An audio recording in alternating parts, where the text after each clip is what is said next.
Hey there, everybody. I think you can hear me. Check one. Check two.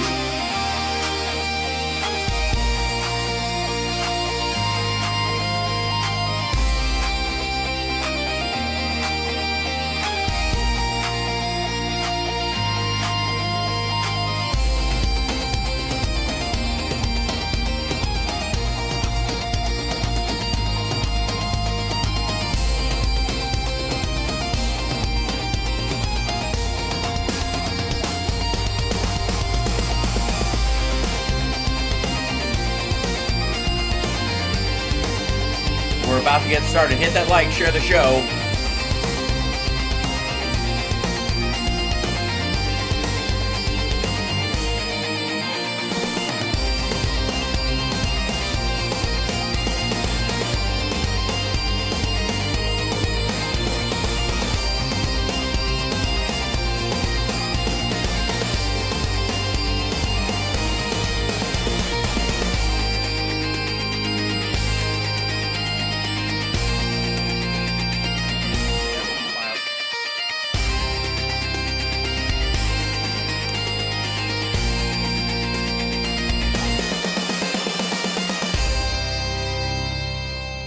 Welcome to the show, everybody. How you doing? Good to see you. Good morning. Happy Hump Day. Happy Ash Wednesday for all those who participate. That would be the entire Biden family.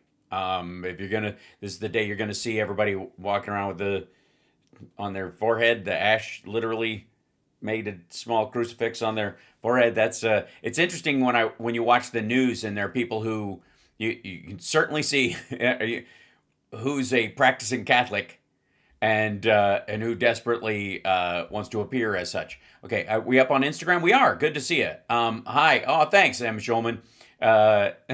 You'll be happy to know that my progress at building my own Eddy is in full swing, and I will share the prototype of it with my executive producers from Lab Rats for their own personalized AI that I'm building for them. I'm not kidding. And if I can get the files from them, I will train it on every episode of Lab Rats. Just so if they ever go, what did we say in episode 211? What was that one? That it'll bring it up. It's going to be my Valentine's Day gift for them, belated, or my July 4th gift early, or it'll be my Arbor Day gift. Let's just leave it at that. Or the summer solstice. But hi, good morning, good afternoon, good day. Welcome. Hi, chat room. Hello. Big love both to CSL and Andrea and Mark P and Mark C and all the people who help us get through this muck, as it were. And hit the like, share the show, etc., etc. Now, right out of the gate, we have a new drop from our dear friend Ted Lieu, who really does sort of drop a bomb on Donald Trump, I guess this morning, or this, early afternoon, whatever their timing is. Let's take a look at this. And Philip Ittner will be joining us in the second hour, but for the first hour, it's just the two of us. Super chat's always welcome. Subscribe is the cheapest and freest and easiest way. Just hit the like. If you're on Instagram or Facebook, give me an angry emoji, because apparently that's what drives the algorithm in this hellhole that they call a social media company. And so let's jump into this, because I'm curious to see this as much as you are. I don't know who has seen it so far, but so why are Republicans so interested in Bill and Hillary Clinton? It's because they're trying to distract from the fact that Donald Trump is in the Epstein files thousands and thousands of times. In those files, there's highly disturbing allegations of Donald Trump raping children, of Donald Trump threatening to kill children. So I encourage your press to go look at these allegations, and I'm highly disturbed that Deputy Attorney General Todd Blanche just got the law wrong. Yesterday, he said, essentially, that it is not a crime to party with Jeffrey Epstein. Well, that's actually not correct. If Jeffrey Epstein was human trafficking minors for these sex parties, and you show up and patronize the establishment at that party, yes, you're guilty because patronizing is part of the law, the federal sex trafficking law. So Deputy General Tablanche just got that wrong, which maybe explains why they aren't investigating all these folks, including Donald Trump. He needs to read the law and investigate these people. He also needs to resign, not only for not knowing the law, but a massive, not only screw up, but the biggest privacy violation in history. They release a lot of pictures of minors unredacted, just violated the privacy of these girls. It is uncalled for what they did. The one thing that they could not do under this law was to invade the privacy of these women now who were girls at the time who were victims of sex trafficking. Also, he met with Ghislaine Maxwell, moved her to a minimum security prison, and then got a puppy for her. So for all those reasons, he's just got to leave the Department of Justice. Yeah, I mean, zero lies detected. There's a bunch of people on Shitter and elsewhere. So why? Hold on. On Shitter and elsewhere, claiming that Trump is going to sue him for this or what have you. Yeah, that's not going to happen. Two reasons. One, discovery, and two, discovery. There is no way Donald Trump is going to dig in on anybody in their accusations around the Epstein files, especially if they're a member of Congress and they have access to the partially redacted files that we've seen so far. It won't happen. It won't. And anybody, the minute he does, any member of Congress should immediately countersue and request like massive discovery around every known interaction between Donald Trump and Jeffrey Epstein. Flight logs. Also, they got to start looking for Trump's flight logs, because I have brought this up multiple times in that Maximum Golf article, which just sounds douchey as hell, that they did about Donald Trump. And what are the odds? What are the odds, ladies and gentlemen, that the one time Maximum Golf does an article on Donald Trump, it just happens accidentally to be the only time that Jeffrey Epstein flew on Trump's plane? What are the chances? Fucking zero. There is no way in hell that the Maximum Golf guy showed up to do that. And this is the one time that Trump held his plane to wait for Jeffrey Epstein, who was catching a ride, and Epstein brought Maxwell and an unnamed, God knows how old girl who was dressed to look 20, but may have been fucking 14, and was never introduced to the writer. The writer does not have any record of her name, or if he does, he got rid of it a long time ago and is pretending to not remember, which is fucking awful. That guy needs to be interviewed. Congress, I would recommend add that guy to your list. Hold on one second. Let's bring this up. It was in a New York magazine thing.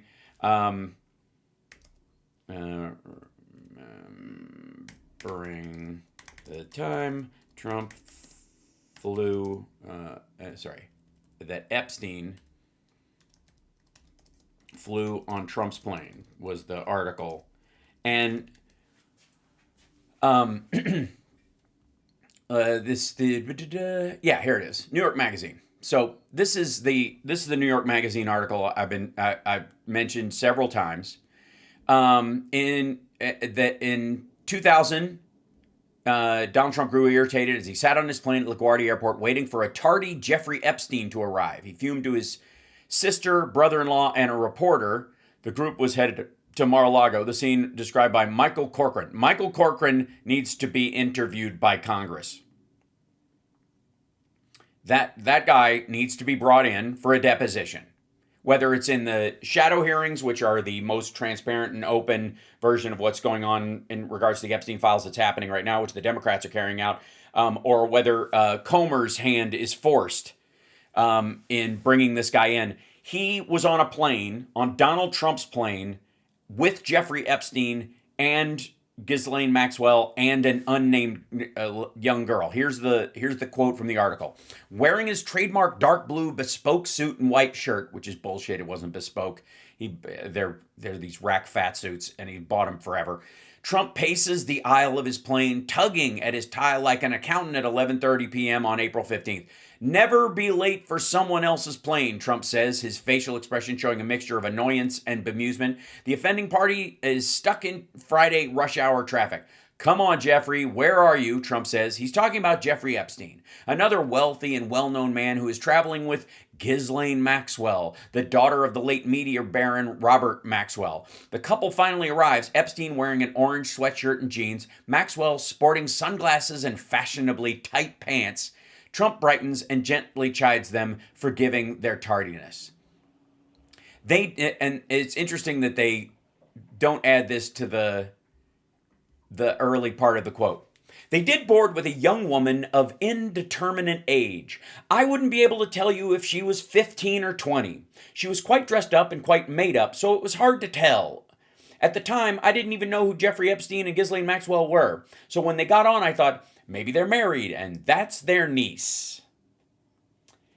Well, maybe everybody involved should tell you who the fuck that girl was. How about that?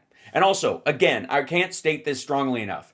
What are the odds that a reporter is doing an interview with Donald Trump and from Maximum Golf magazine, and he manages to magically pick the only day in history that Jeffrey Epstein flew on the plane? Seriously, what are the odds? Fucking zero. I wouldn't be able to tell if she was 15 or 20. Yeah. So was Trump waiting for Epstein? Was he waiting for Maxwell, who he famously wished well from the podium in the press room? Or was he waiting for the little girl they were delivering to him? Maybe that's why he was okay holding the plane. Maybe that's a question worth asking in open session. If Hillary Clinton can sit for 11 hours on Benghazi, hours while they ask him, who the fuck was that girl? And were you holding the plane because you had promised Jeff a ride and you didn't want to disappoint him? I mean, you could have left without him, and he's a rich dude. He's a billionaire. He could have found his own way. Shit, he could have flown first class, bought his way into the entire cabin of a commercial flight if he wanted to. He could have chartered a Learjet from that airport. There are plenty of them, but you waited for him. Why? Why did Donald Trump wait for Jeffrey Epstein and Maxwell to bring some unnamed girl to Mar-a-Lago, to Florida? Also, one of the other details that has been fucking me up lately, and just all the awful we have to remember about this, is that when Virginia Roberts Giuffre, when she was just Virginia Roberts, when she was working at Mar-a-Lago before Epstein poached her and that made Donald Trump mad, she was 16 years old and she was a locker room attendant. Why are there minors working as locker room attendants in the spa at Mar-a-Lago? Why is that a thing anywhere? Why, male or female, why are minors around possibly naked adults? Ever. Why is that okay? And you'll notice it wasn't like, well, she was a locker room attendant in the ladies' spa or the women's side of the spa. There's no distinction, because I don't think the spa there is big enough to make a distinction. It's a general area as far as we know. So she was a locker room attendant for the men and the women at 16 fucking years old. And so that's why Donald Trump was mad that Epstein stole her from him to do basically the same job she was assumed he was grooming her for at Mar-a-Lago. Why in the world? I don't know why that's cool. And is that still in practice today?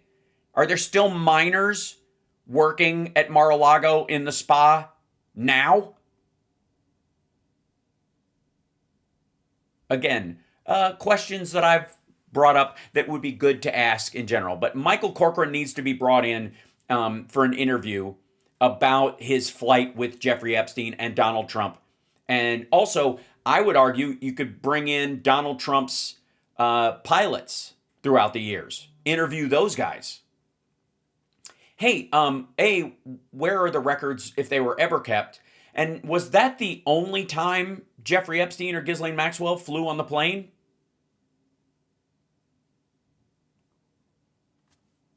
Seems a reasonable question. Again, I don't understand how people would think that's it just happened. Just rolled that out. Yeah, just it's a roll of the dice. It was just magically how that occurred.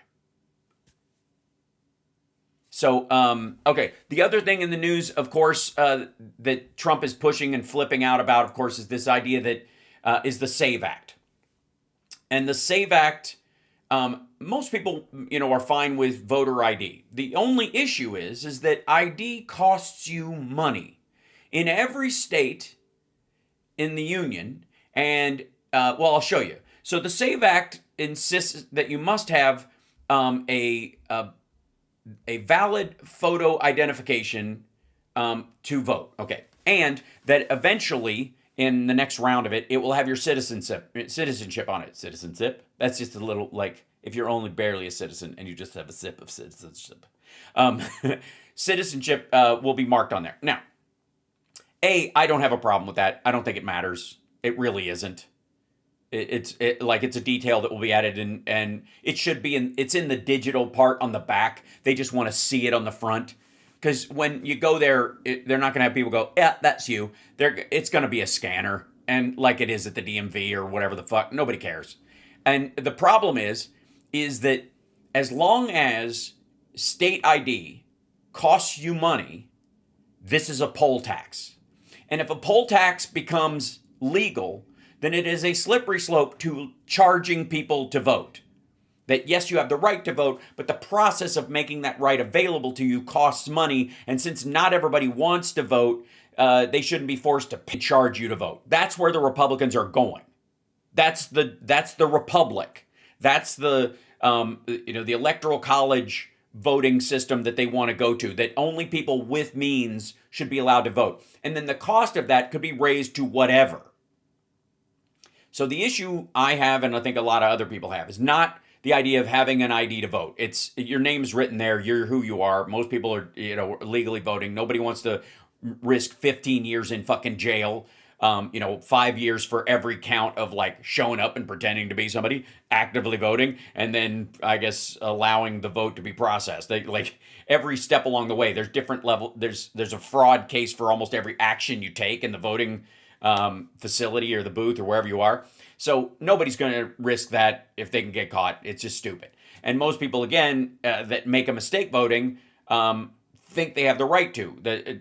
But except for, I would argue, the people in the villages in Florida who actively voted 4 times. Now, this law will have a negative effect on more Republican voters than it will on Democratic voters. Where it will affect Democratic voters is anybody who's poor or not of means or doesn't have a valid driver's license, meaning that it is expired, and can't afford to get a new one, or can't get to the DMV to get a new one, or you can't renew it or whatever, which again, older voters tend to be the people who vote most consistently. And those people also, for the past few decades, are the people who have like birth certificates that are hard to find and all that kind of stuff. Now everything's electronic. It's much easier. So the same rule won't have the same impact on the electorate that it used to.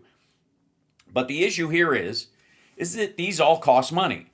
And I think the SAVE Act would, thank you, Jen, so much. Appreciate it. Hope Summer's doing well. Yeah, we had chemo class this morning, so I had a nice weep before the show started. And I think I'm holding it together fairly well. But she's doing good. So, anyways, in this situation, I think this would sail right through if there was a provision to provide a free ID to every citizen. Every citizen who has the right to, to be identified as a citizen should have a passport. You shouldn't have to pay $117 to get your fucking passport. You shouldn't have to and there should be a federal ID Whoops, the sound bomb. Okay, yeah. There should be a federal ID available to everyone. It's a citizen for free. That should be the. Okay, I don't know why this sound seems out. I think that might be on YouTube's end on some people. It's fine on some. So yeah, might want to tell them to refresh their page. This would be very easily fixed, I think, for a lot of people if every citizen is guaranteed one. Yeah, it's got a marker that says you're a citizen and that's how you got it. But the federal government, and I think a Democrat should put an amendment in there that that there should be a real ID that is free to every citizen. And watch the Republicans flip out. Try to add that as an amendment to the SAVE Act. Because that's the big hangup, more than anything else, is that poor people or, people who've changed their names or gotten married or those kind of things, you should be able to, for a year, use the same ID, even if you change your name after a marriage until you get a new one, or be provided immediately with a new one simply by going in after your name change and all that stuff. If you provided people with an ID, this wouldn't be an issue. If you're going to make people have valid ID to carry out a right that they have, then they have a right to an ID. Am I the only person? Am I losing my mind here? Am I the only person that is bringing this up?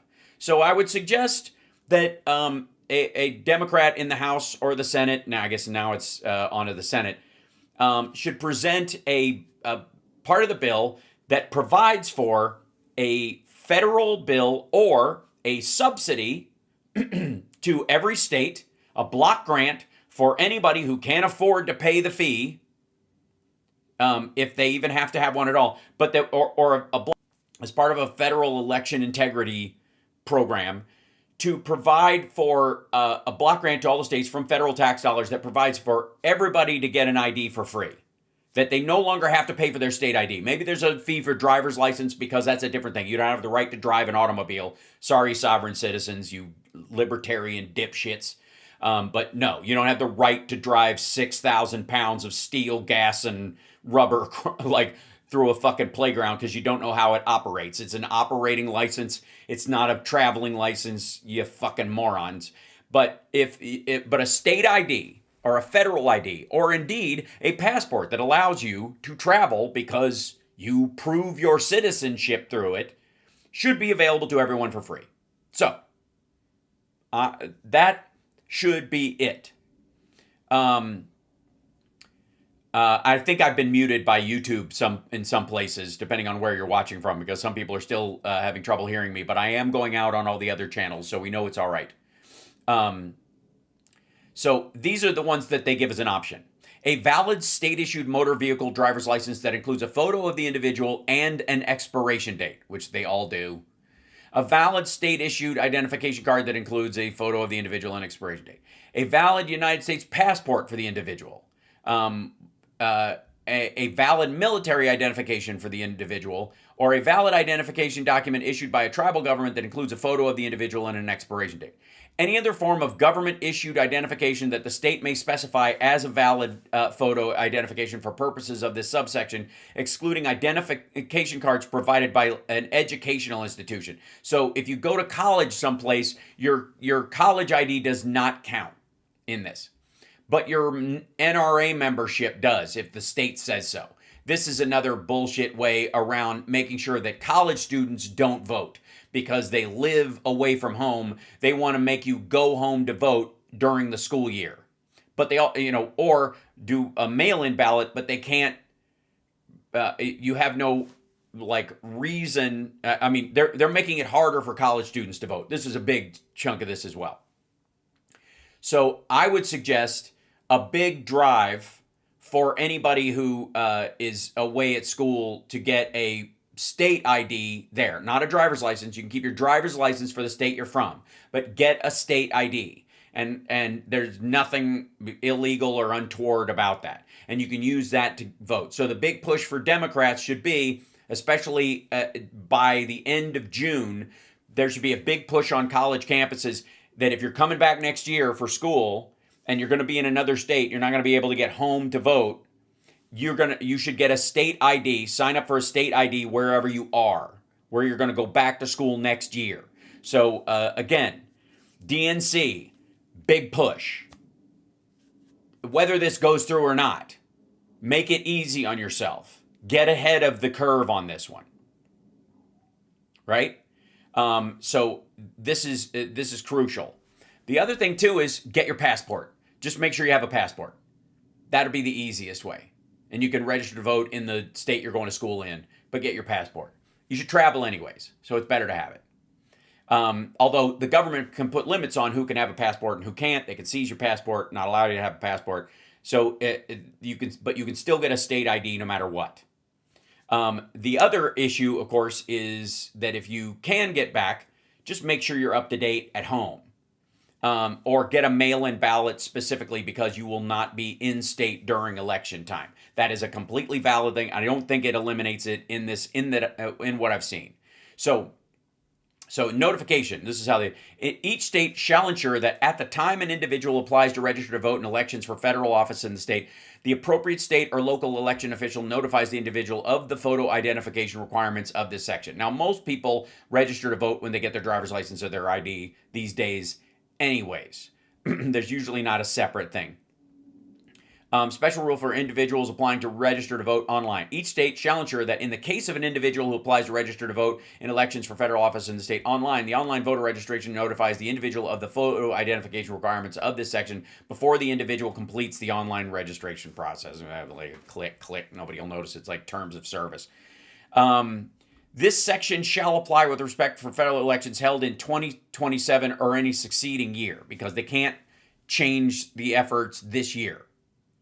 And what they're leading up to is that they think they're going to mute the Democratic vote in 2028, which they aren't. The Republican vote in 2028, because the real ID thing is still a problem. Republicans still think it's a fucking plot to live by the mark of the beast. So that said, we need a plan to make sure that if states are egregious in their rules, let's say this doesn't pass, and on a federal level you don't need this, but states can still pass requirements for state elections because they have complete control over theirs. And if they require a photo ID for state elections because they believe that to be constitutional within the state constitution for picking mayor and the fucking comptroller and whatever, they can probably do that. So to be ahead of that, so that Republicans can't stack Republican governorships where they haven't earned them, or where state legislatures can act in such a way that it will limit the voter turnout on state elections, and therefore softening, if you show up to vote, they don't have a separate federal and state ballot. You need a ID to vote state, but you don't need one for federal yet.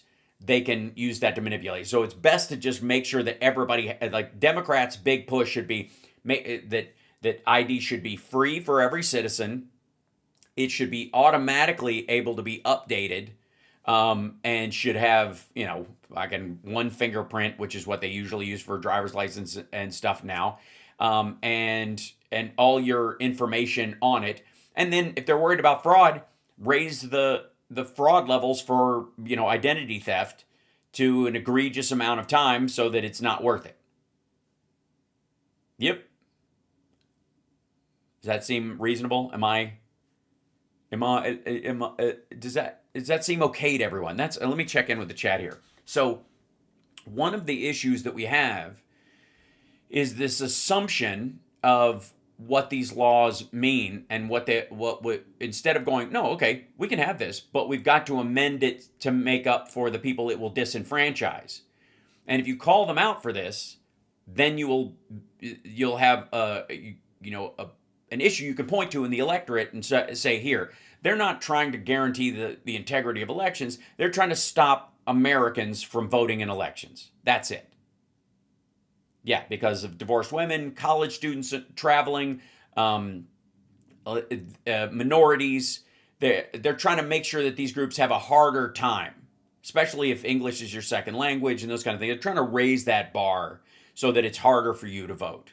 And so what we want to do is, if they're trying to raise that bar, we're going to lower it back down to reality. We want the bar. We want to raise your status up to the bar. We want to make sure that you have every ID you could possibly need, because the technological world that we live in, it'd be better if you had access to a real ID and it didn't cost you $20 or $50 or $100 to get your new ID, and that you don't need, if anything, you need somebody to come out to you and help you have your ID. Fucking door-to-door service, baby. If this matters, if you're saying we need to check on every American, make sure they're a citizen and all that shit, and somebody's like, yeah, I am, but I can't, I'm bedridden or whatever, I have to vote by mail and all this, but now you're raising this requirement. It's time to have a social worker or somebody come out and guarantee these things with a notary republic and make sure that you can actually vote. That's where Democrats should land on this, I think. ID should be free to access, or at least only $20 at the most. Well, I agree. I mean, I think that $20, you should be able to sign a simple waiver and say, I can't afford it, and you should get it immediately. And if you want to contribute, you can go, yeah, I can obviously afford it, so I'm not going to take the $20 out of the kitty, let it go someplace more valuable, because it'd be a block grant to the states for people who can't afford them.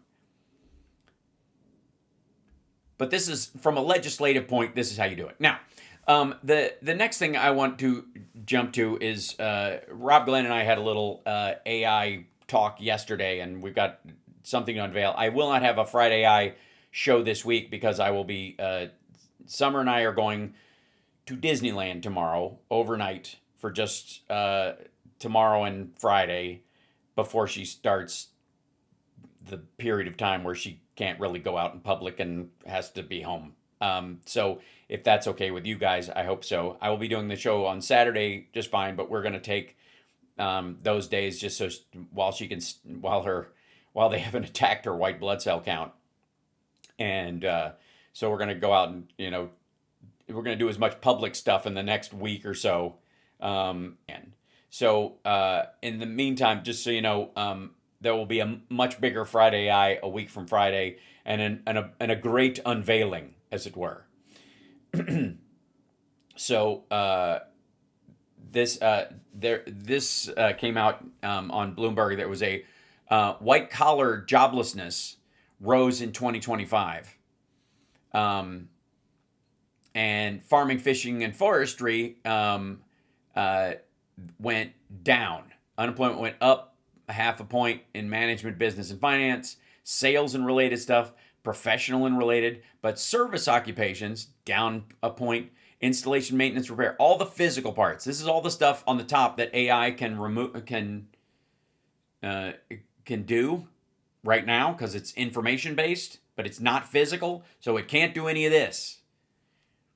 Construction, extraction. You'll notice, by the way, that transportation material, that manufacturing really isn't on here, because you can automate the shit out of manufacturing inside a factory, that the robots will be taking over as quickly as possible. There's a lot of internal maintenance to this, but interaction with other human beings, if that's your gig, it's a growth industry. And then farming, fishing, and forestry, the 3 F's, next to faith, friends, farming, and family.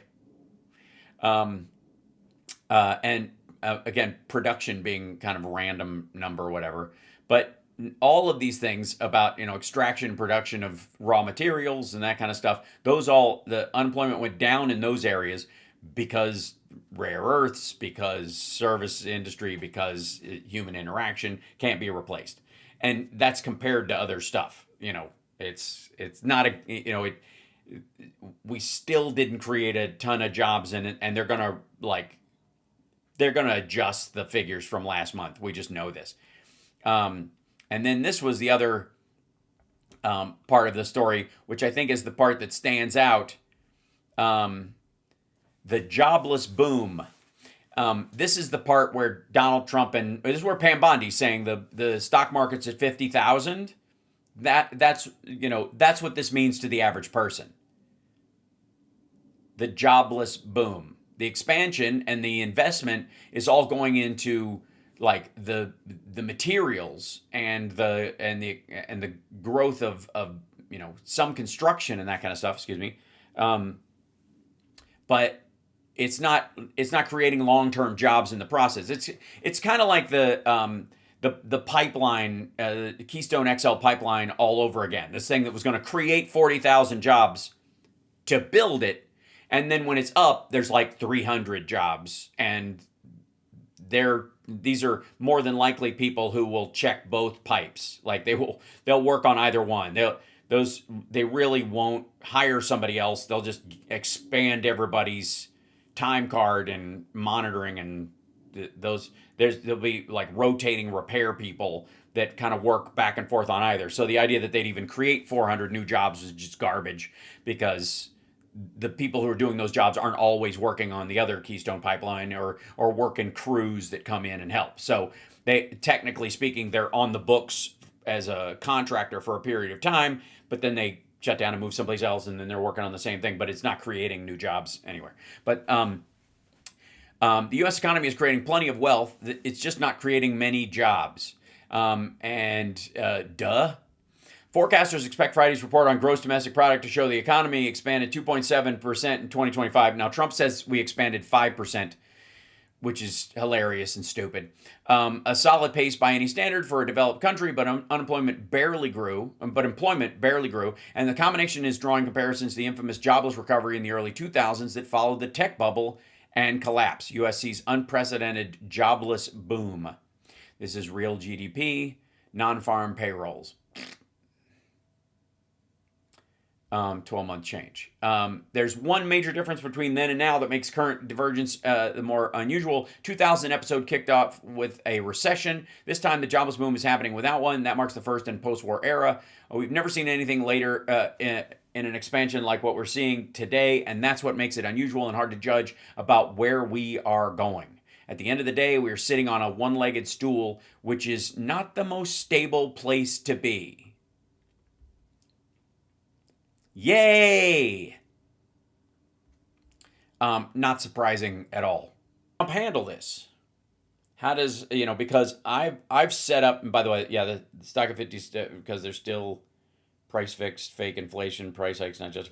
There's a bit of that, but there's also a bunch of flooding of the tech stocks because of the AI boom. But again, this is because it's very profit heavy. Look, one of the things we see about a stock is that if you can expand without adding employees, that has statistically, traditionally been been a way that that makes the stock go up. That's one of the markers. Like, oh, they're expanding into new markets, but they're not having to hire anybody to do it. Their production is at such a level, their efficiency is so good that they can double their product output with fewer employees. Okay, that's been part of like stock trading strategy forever. So with the AI boom, that's what you're kind of seeing. The difference is it's wiping out software companies, or is looking to, but in the near term.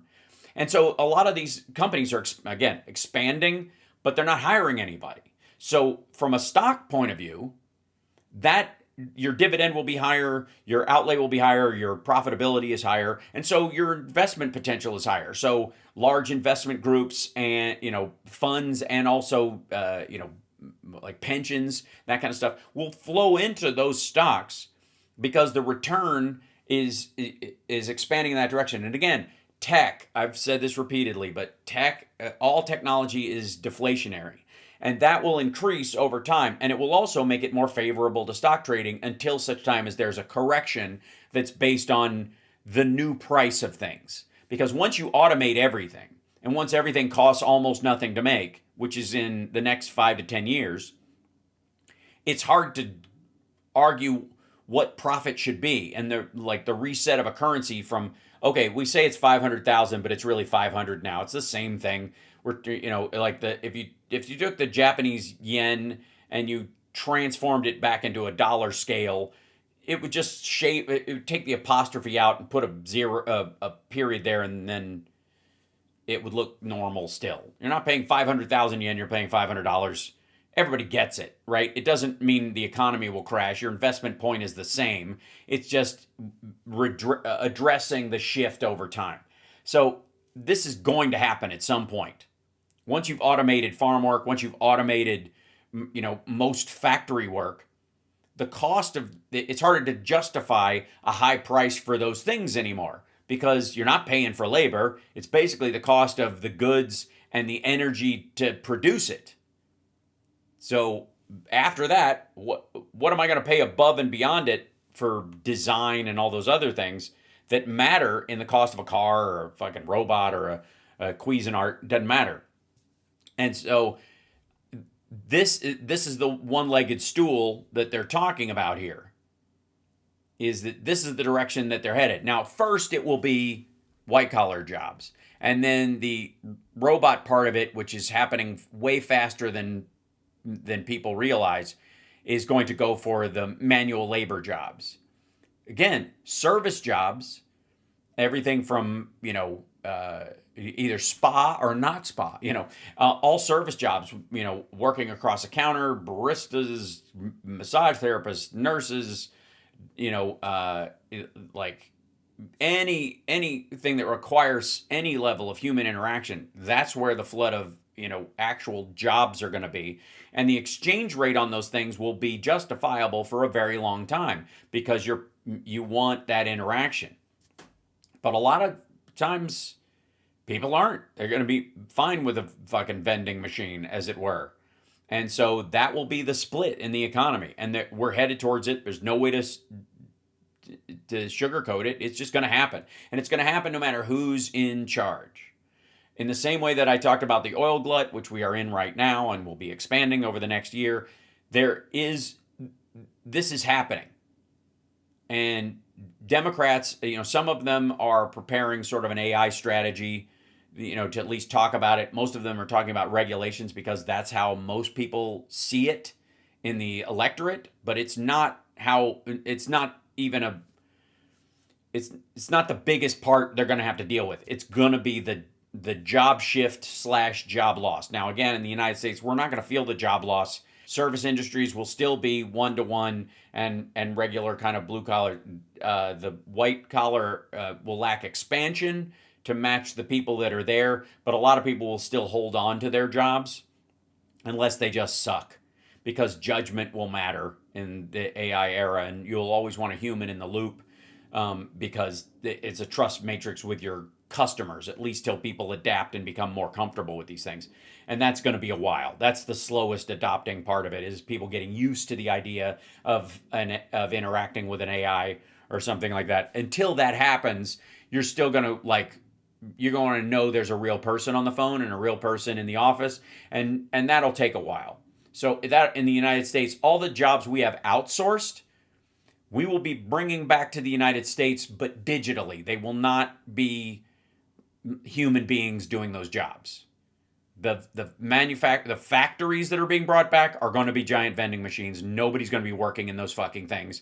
Otherwise, the price of everything made in them, because of the cost of living in the United States, would be through the goddamn roof, and every iPhone would cost $6,000.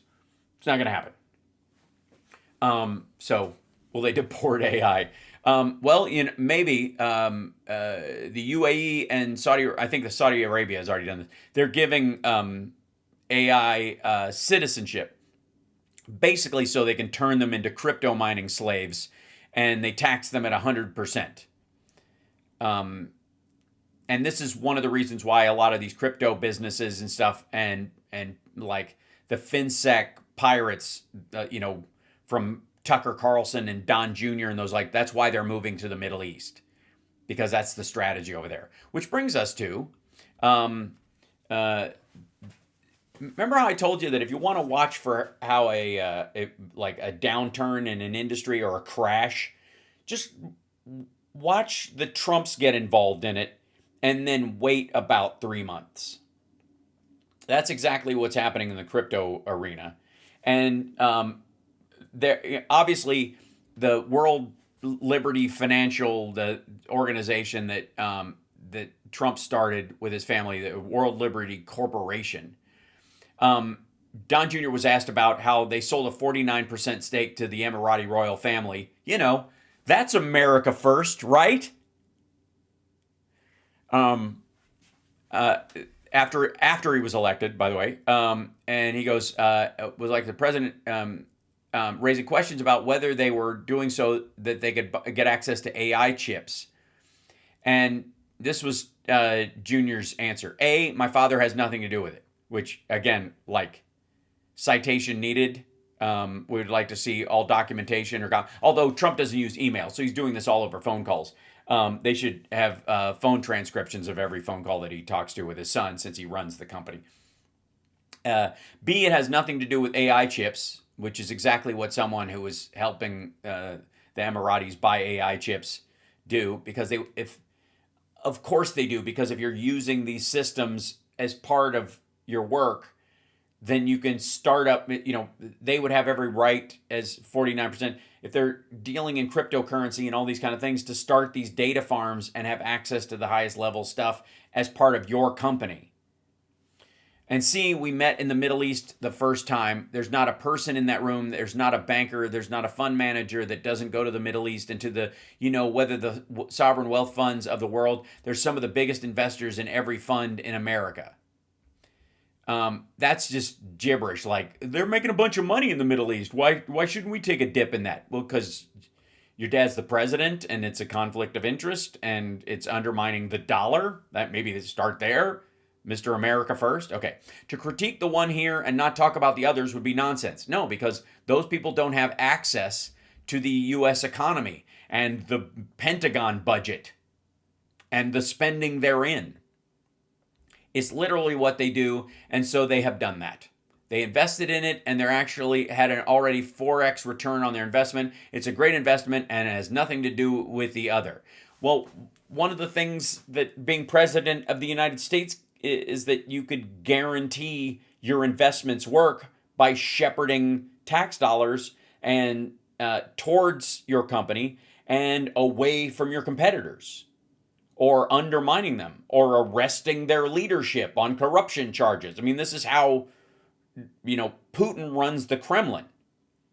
Now, guys eat each other? No. But he's definitely feathering his and his family's nest for after they're in office. Now, do I think, World Liberty Financial survives after the Trump presidency? No. No, it'll go down the toilet like every other thing they've created. And the crash will be spectacular. Because it's all fucking, screw built on, it's a house of feathers built on sand. It's gonna suck. So he goes, he says nonsense a lot. This is his go-to word. They tried all this nonsense the first time around. Frankly, it's gotten old. They're the ones who put us into this position by creating legislation to try to put us out of business.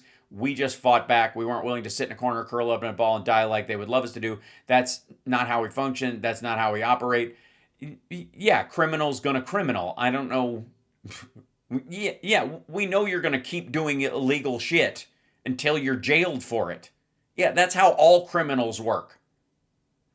Name an asset class that has performed better than Bitcoin. Well, the entire stock market, I guess. If you don't want volatility, go invest in some muni, go have a great time, go invest in some treasury. You're going to have volatility with something that has a tremendous upside, but I've never been more bullish on Bitcoin in my life. I've never been more bullish on cryptocurrency in my life. Okay, that means it's headed for a complete collapse. If you ever want a sign that something is going to shit the bed, ask Eric Trump. And if he says, this is amazing, get out immediately. You know how they always say, like, if your Uber driver is talking about a particular stock, that's the time to get out? Most Uber drivers are smarter than Eric Trump by an order of magnitude. So if Eric Trump is like, this is great, it's great, get out. And then meanwhile, how does Trump deal with his poll numbers, which suck? How does he deal with, by the way, on every issue he's supposed to be great on? Immigration, the economy, all the stuff he's, beating his chest and claiming that he's, winning on all fronts. He doesn't trust the polls as soon as they are negative. If they are positive, he absolutely believes them. It's just, it's delusional. And that's partly because his brain is is dog shit right now. But there's an issue that Donald Trump has that other presidents, quite frankly, have not. In that they could wag the dog and not really lose any support. That there was somewhere in the world that they could bomb someplace or invade someplace, in theory, and their supporters, they might lose a small sliver, but it wasn't going to create a huge rift in the party. Al Gore was never going to invade Iraq. Let's just say that right out front. Obviously, Kamala Harris would not have sent a carrier group to fucking Venezuela or Iran, right? It's insane. And anybody who's like, there's parties are the two legs of the same pair of pants and all that kind of stuff. That's people trying to, pretend they didn't vote for Trump and all the shit that came with it. They're just trying to, avoid responsibility for who they supported. But Trump is in a conundrum right now, insofar as his supporters, in that there is as many people in the Republican Party who are against a war with Iran as are for it. Almost a direct split down the middle. It might be 60-40 for it. But that 40 is crucial in elections. They are the people who came on, late, were, again, a bunch of libertarian-leaning people, borderline sovereign citizen, prepper crowd, QAnons, all that. That whole big window of fuckheads that's in the maggotdom, that's a giant chunk of his base. That's that rock bottom 32% that we see when it falls. That when he gets to absolute bargain basement numbers in his polling, that's the number. That's who those people are. And those people, curiously enough, have never really moved until now. Part of it is the Epstein stuff, starting last July, like I've talked about, and getting worse all the time. The other part is them letting their anti-Jewish Semitic freak flag fly in terms of, I'm just criticizing what Israel's doing when they really just don't like Jews, period. And again, this doesn't go to all criticism of Israel. I'm talking about a very specific group of people. These folks are really just don't like Jews for a myriad of reasons, evangelical reasons, kind of, there's a mutual hate between those two groups. And in this particular, it just gives them an excuse to kind of go, I'm not criticizing them. I'm just I don't like us being controlled by Israel. That's where you'll hear a bunch of that. And that ties them to whether or not we should attack Iran. And what we've heard about Iran over the years, about them being, having, a real military, unlike Iraq, or a real response. Now, I think that's overstated as well by Iranian and Russian supporters in the same way that Russia's army was greatly overstated. And we'll talk about that with Philip Ittner when he joins us in a couple minutes. But I think Trump and those guys now know that Iran is as much a paper tiger. I mean, they're definitely more dangerous than anybody else in the Middle East as far as the weapons that they have, except maybe Israel, right? Because they have nukes. But the rest of their stuff, they've thrown everything they have. We basically saw it in the attack on Israel. So we kind of know what they've got and what they've got left in theory, minus maybe drone swarm technology that they allegedly have, which again is debatable in its, in modern warfare with our discombobulator ray, right? But apparently, according to Axios is being very nice about it. Axios is tiptoeing about this, like that Trump moves closer to a major war with Iran, and it could begin very soon. Sources noted it would likely be a U.S.-Israel campaign that's much broader in scope. Now, the Ian Carrolls and the Tucker Carlson and the Nick Fuentes crowd are gonna fucking hate this. Just get used to the idea. I mean, it's a bad idea anyways. It's like it's wrong on its face, and watch for yourself to have a couple of moments where you're like, oh shit, now I agree with these guys for a while. Yes, you do on the tactical part of it, on the strategic part of it, but not on the the reasoning, the motives. You disagree on the motives, but you're strange bedfellows in terms of that. But in terms of not liking the strategy or lack thereof, or the tactical point or lack thereof, you're going to see a lot of crisscross coming up if and when this happens.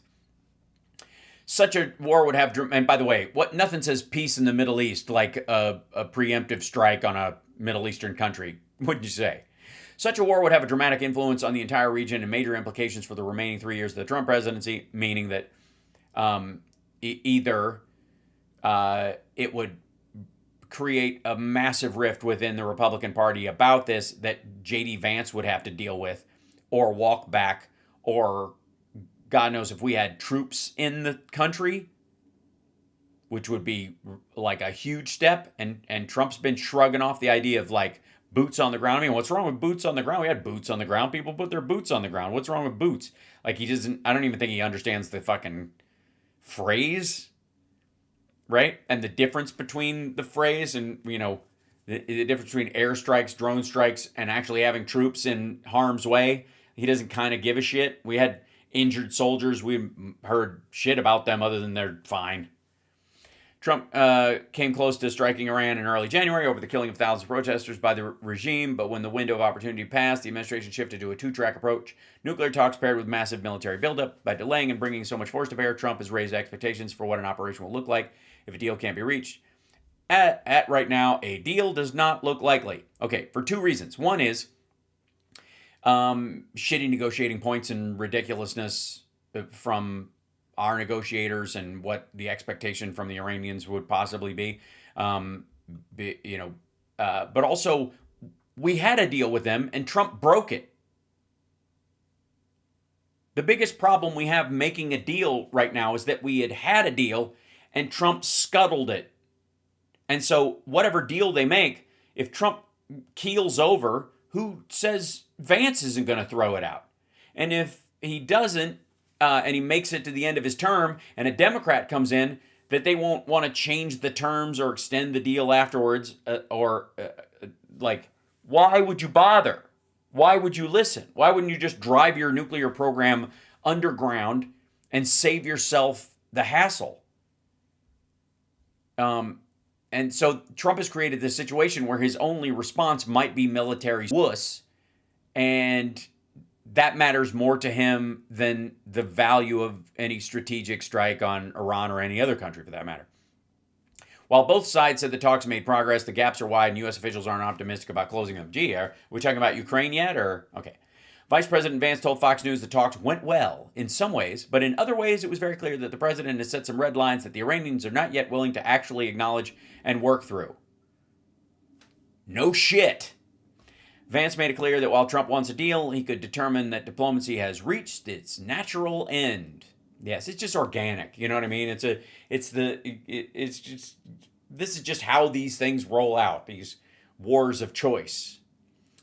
More than 150 U.S. military cargo flights have moved weapon systems and ammunition to the Middle East. This in the past 24 hours. Another 50 fighter jets, F-35s, 22s, and 16s, have headed to the region. I honestly think they just screened fucking... let's see if Phil... Oh, shoot. Sorry, 1 second. Phil should be able to pop in just 1 second. Let me move this. Whoops. There he is. Yep. 1 second. Hi, Phil. Give me 1 second. Yeah. There you go. We'll bring you in just 1 second and put you in the right cube. And then we'll get started. Do you have power or are you back to being cold? No, you do not have power. Nope, Gotcha. no power. Okay. For about 10 hours now. Wow. Okay. Hold on 1 second. Let me fix one other thing. Yeah. Okay. Yeah. No worries. Light here. Here we go, ladies and gentlemen. To bring in Philip Ittner live from Kyiv, operating on battery power. Which, thank you, good sir, for being with us in this circumstance. We can always we now watch to see if you have a hat on or not these days to make sure you're keeping warm and the like. And I'll have questions from the chat room. I have no doubt for you. Okay. But it seems like we are entering into to the Iranian situation a similar situation to where Trump is with Ukraine, in that he just seems to think it's going to be easy, and when it isn't, he gets mad at the wrong person. He gets Yeah. it's Well, yeah. well, to begin with, he's a simpleton. Yes. But aside from that, this whole idea of, oh, well, he's a great businessman, which, by the way, he also is not that. But, Mm-hmm. he does approach this as if it were a business deal. And international relations and diplomacy is not, um, some sort of arbitrage about, lease rights or, Mm-hmm. buying and selling real estate. These are two very, very different things. And he doesn't understand that. Right. He doesn't understand the complexities of all of these things, what it actually means to be involved in, international talks between warring parties or over potential conflict. I mean, I was eyewitness to the Iranian nuclear talks. Mm-hmm. John Kerry and Sergei Lavrov, and then our intermediaries, the Iranians, and round after round after round of talks in Geneva. And I mean, it just took forever, and the slightest thing could throw a monkey wrench, or a wrench in the machinery. I mean, I remember distinctly one night. I think I probably told you this story, but one night we were sitting there at the Intercontinental Hotel, which is Mm-hmm. where the press corps would gather and gaggle, and everybody came running out like their hair was on fire. And Lavrov came out a few minutes later, cool as a cucumber, asked them to reopen the bar so he could have a scotch.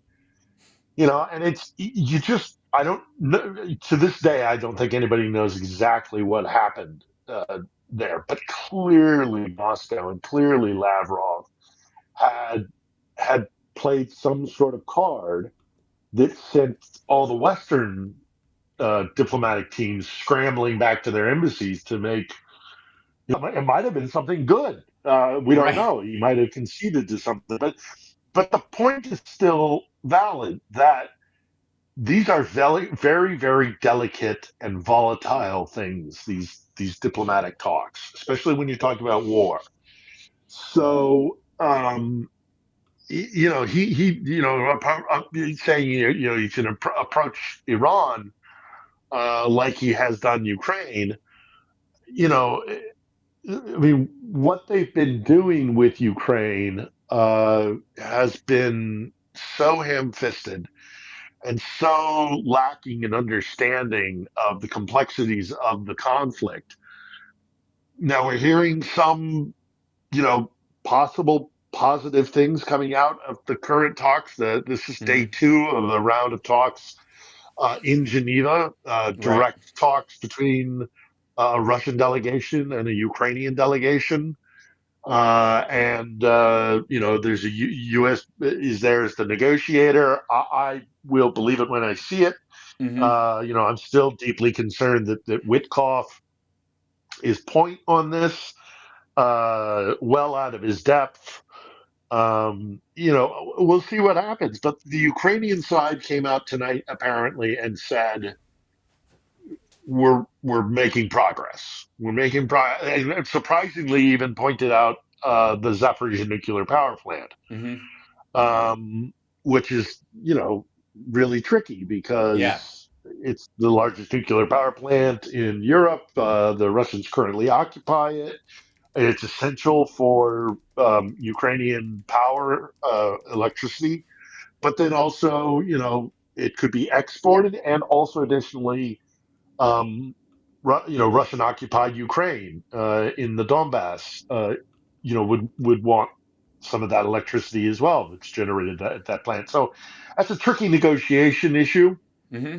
I'm sure the other one is going to be, and nobody really taught. It's interesting yet. and I think the talks only ended about 2 hours ago. Would be my bet that they broke for dinner Yep. about 2 hours ago, around 6 or 7 in Switzerland. Because we're getting these quotes, but what we haven't heard is what's going to be the most difficult thing. Well, there are two things that are going to be the most difficult thing. Right. One is the four provinces, the oblasts, that Russia has laid claim to because they own a fraction of it. Again, I make the analogy all the time. It's an armed force takes San Diego Right. and then says, "Well, give us all of California." I mean, it's Yeah. ridiculous. Or Corpus Christi and says, "Give us all of Texas." And it takes the UP and says, "Give us all of Michigan." I could go on and on and on. It's ridiculous, Yeah. and it would be very, very controversial here because you're submitting tens, if not hundreds of thousands of people to occupation by the Russians, and that's pretty Yeah. harsh. Right. Because the Russians tend to put down um, any opposition to them, Mm-hmm. or assert that they initially go into towns that they're going to occupy, and there's an initial round of like really harsh crackdowns. Mm-hmm. I wish people on Whoops. the Froze for. air, Okay. and we had Alexander Berbier, is the head of the tactical team on the ground here for the GoFundMe that is trying to get generators here. We talked about what it's like to be in occupied Russian territory, and that's no joke. So Mm-hmm. if in the peace negotiations Ukraine was forced, the Zelensky administration was forced to cede this territory, they're ceding so many fellow Ukrainians to this despotism. Yeah. Anyhow. So that's going to be a big, big sticking point. The four provinces. I mean, that's dangerous for Zelensky. Zelensky's Right. already got some growing political issues going, and I'm sure that when the war is over and politics returns to normal in Ukraine, we could see him ousted, or he may just walk away. I mean, he Right. has said repeatedly he's exhausted. I mean, you look at the guy, he's exhausted. Well, And he also said there. repeatedly, So. you look at the guy, he's exhausted. Well, And he also said there. repeatedly, I'm going to go sit out the Black Sea and drink a beer, is what he Yeah. says. The latest is that the peace talks between Russia, Ukraine, and the U.S. in Geneva concluded after 2 days, described as difficult and tense, with both sides Yeah, agreeing to continue that's discussions what the despite Russians said. no breakthrough on territorial issues.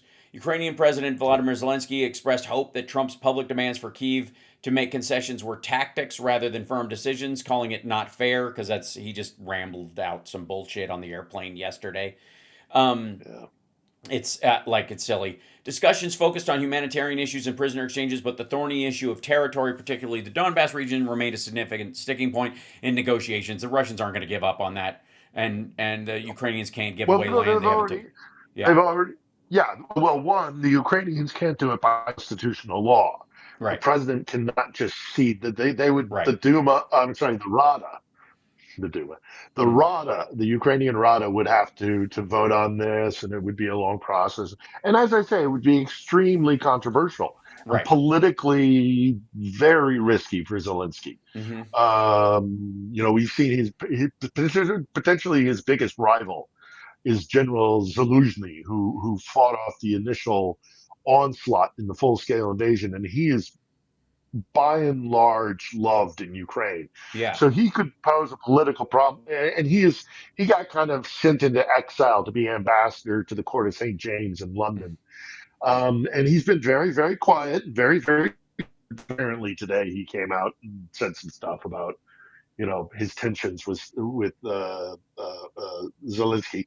Okay, so that's the issue of the territories is probably going to be the biggest issue because you're mm-hmm. right.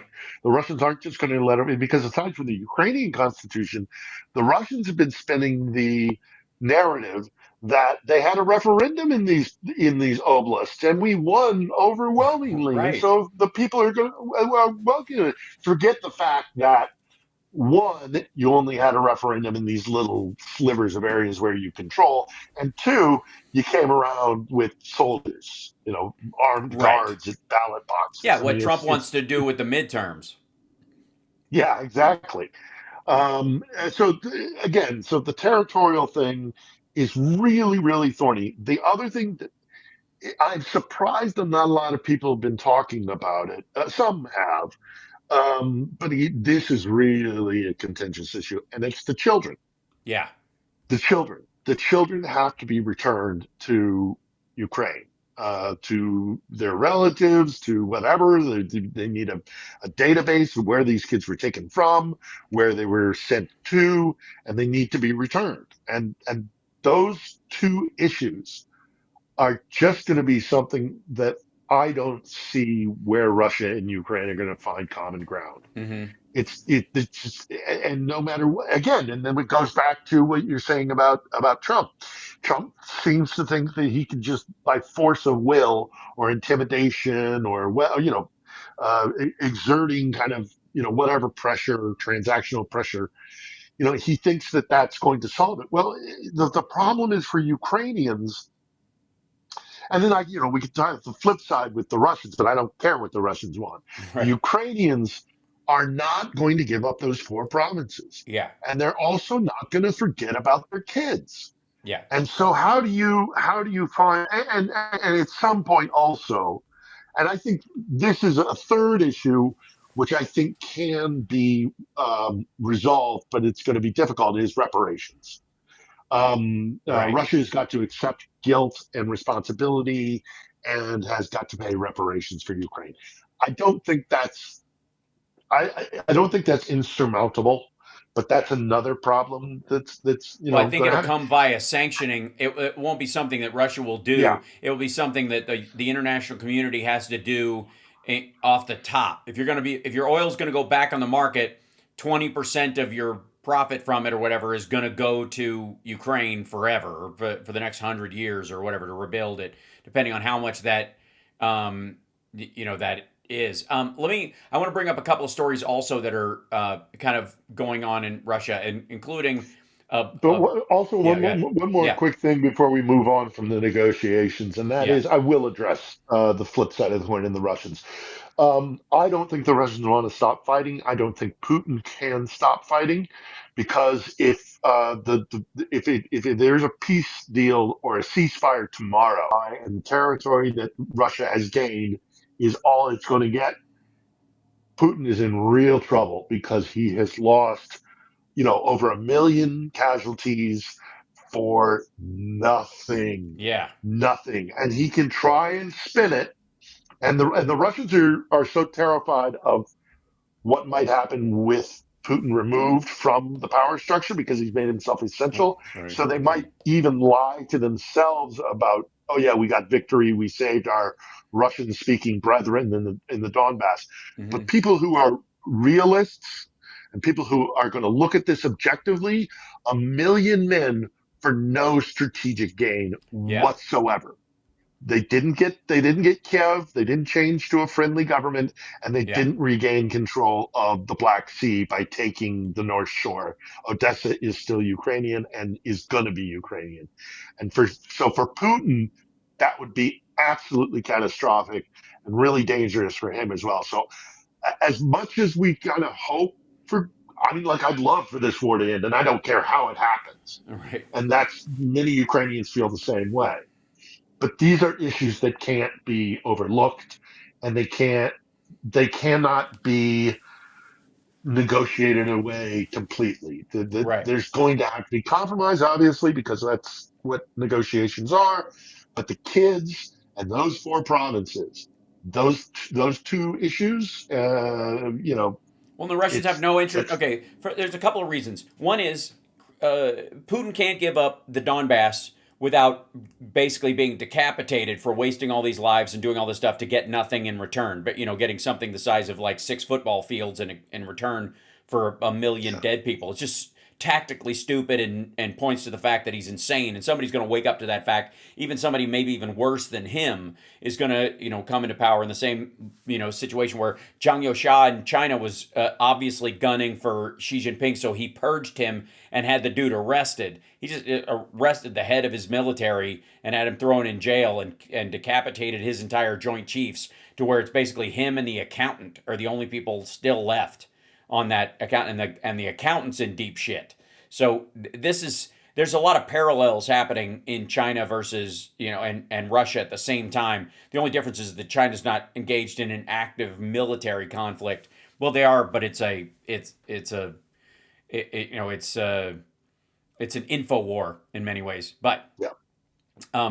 this number is one of the things that has shifted what the conversation about what's happening inside Russia, and we'll get to that in just 1 second, is that for a while there, it was 30,000 was the total killed between Ukrainians and Russians. That was about the overall, killed and wounded every month, about 30,000, almost evenly split.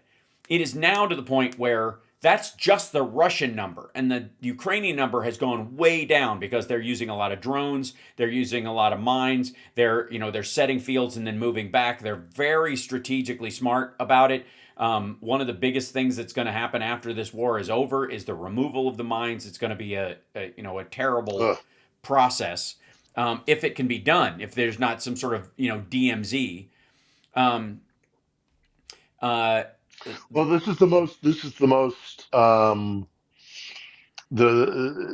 most mined country in the world currently. This is the country with the most unexploded ordnance is the terminology for it.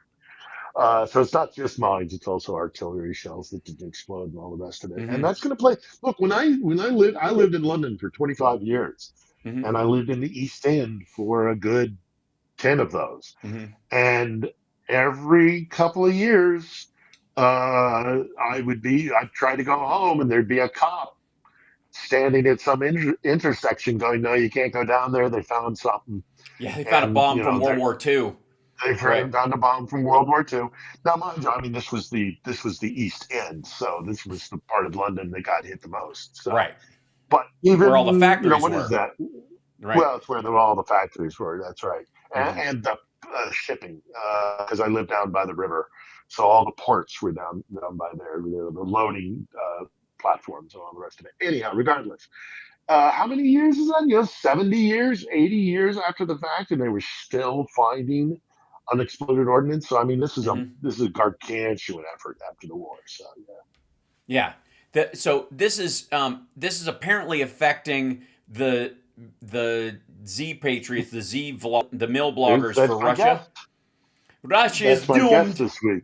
Yeah. That man is Jonathan Fink. He's a British analyst. I just saw him about a week and a half ago here. He was in the audience. He was in the studio. So he's going to be we're doing a collab this week. So nice. Anyhow, that's Silicon Curtain. Yeah. Yeah. So Silicon Curtain, he goes, bad things are coming for Russian Z Patriot Maxim Kalishnikov goes full doommonger on the crisis of statehood enveloping Russia. Today's warning siren isn't coming from liberal Moscow, Navalny's team, or TV Rain. It's coming from the other side of the ideological trench, the Z Patriot ecosystem, and one of its loudest, most apocalyptic voices, Maxim Kalishnikov, which is such a douchebag online. It's like being 1776 AR-15 Patriot. That's what his name is the equivalent of in Russian on their mill blogger thing. Is now saying the quiet part out loud. Russia isn't just losing momentum in a war, it's sliding into a crisis of statehood. And this is something you and I have talked about for a long time, is that one of the reasons why Putin can't unravel this shit is because his entire economy is propped up by it at this point, and there is no fallback. The United States, England, all these other countries after World War II or some other point where they were really engaged in a war, had other industries, other things they were known for and great at that they could get back to. As a matter of fact, that's what benefited the United States post-World War II, was the fact that all of our factories we had built that were doing cars and a few other things in the Industrial Revolution were expanded for military use during World War II to such an extraordinary extent that the production capability of them was extraordinary. And then when the war ended, they were like, oh, well, let's make cars and tractors and lawnmowers and all kinds of shit. And so manufacturing boomed after World War II because the expansion that was necessary for the war. Ukraine's in a situation like that as well. Like all these these little drone factories and shit that they're putting together, when they shift over, they're either going to be selling those military drones to some other country and share that technology with NATO countries and the like, and basically get tacit NATO membership by doing that, or they're going to transform it into a consumer electronics boom within that country and become like strategically the Taiwan of Europe. That's really where they're headed, because they have all this, they're not as military focused, say, as China and Russia are, and their societies are built. The Ukrainian society is built for European normalization. It's built for just making products and selling them on the world market, and being a part of the IKEAing of the world, as it were. But Well, there's Russia a lot isn't. of development. No, Russia is not. And so one of those soldiers who are conscripted and were sent to Ukraine to fight and are now, going to come back with PTSD and all the rest of it, and the alcoholism and it's Yeah. rampant in Russia, and they're going to come back to villages that don't have any work because they were transitioned into making, something connected to the war. It's a war economy, and Mm-hmm. they're not just going to be able to flip a switch and go to back to civilian production. So these guys are going to go back, having been conscripted and sent to the front.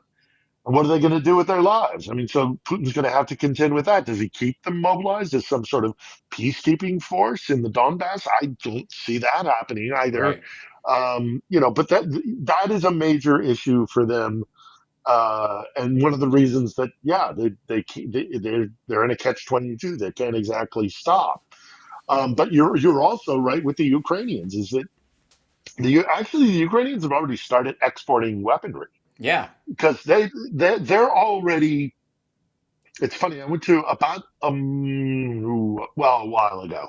I Mm-hmm. went to one of these secret drone production centers, Mm-hmm. and I spoke to him and I said, I understand you're trying to actually export. That you reach this point where you can start exporting. He said, well, no, that's not 100% true.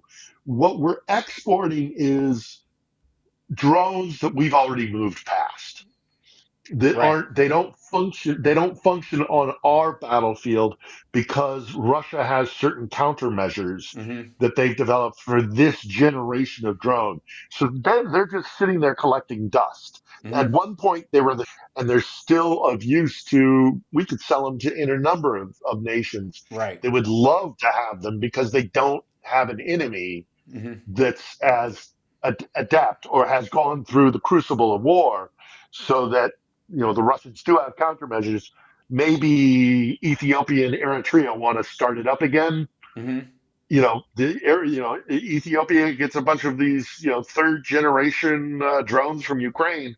Eritrea doesn't have anything like what the Russians have, so that's just an example, hypothetical.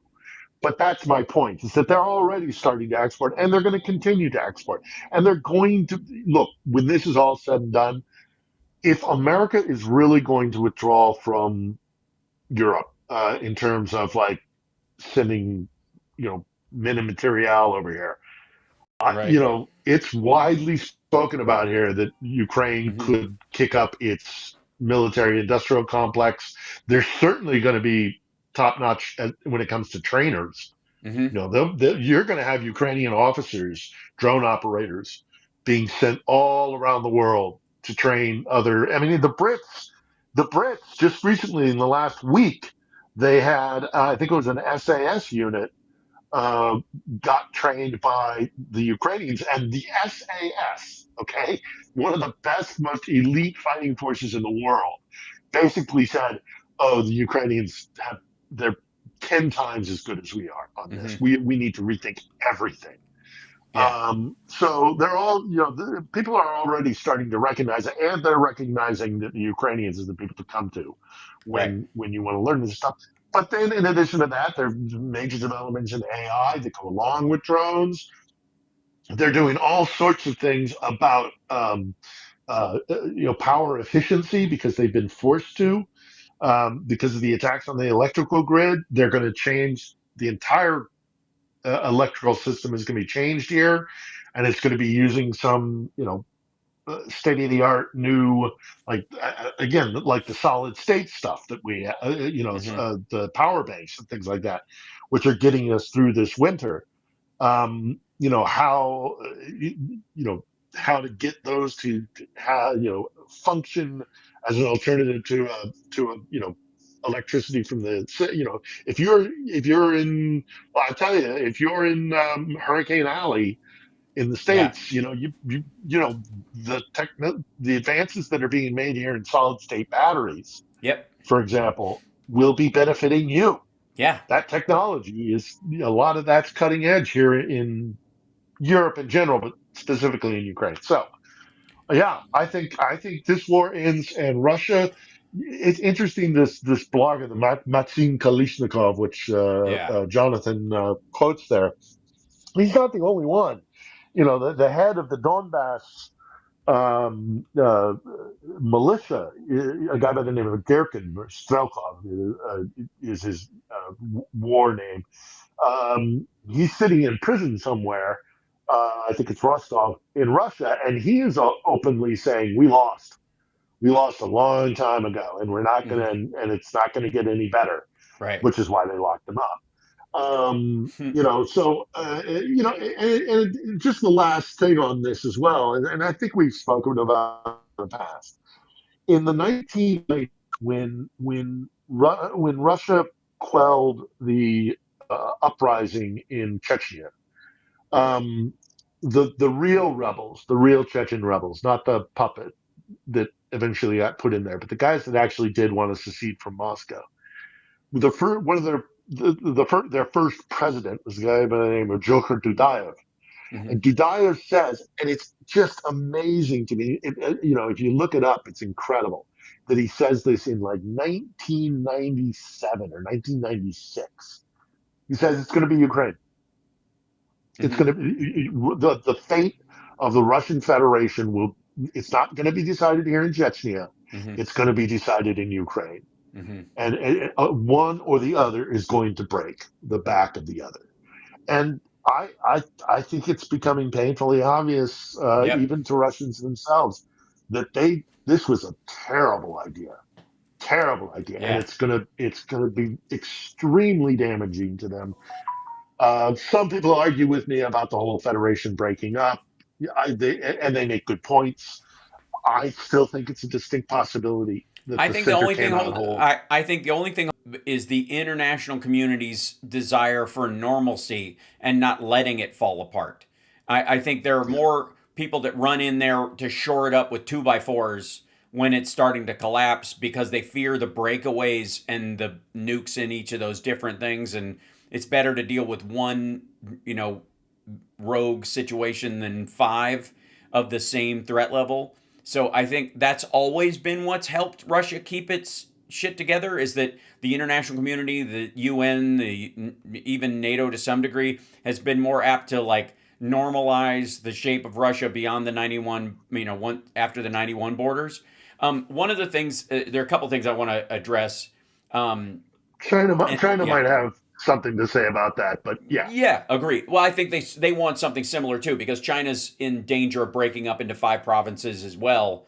Their five provinces breaking up into five different countries is entirely possible in the near term in China if the CCP loses its grip.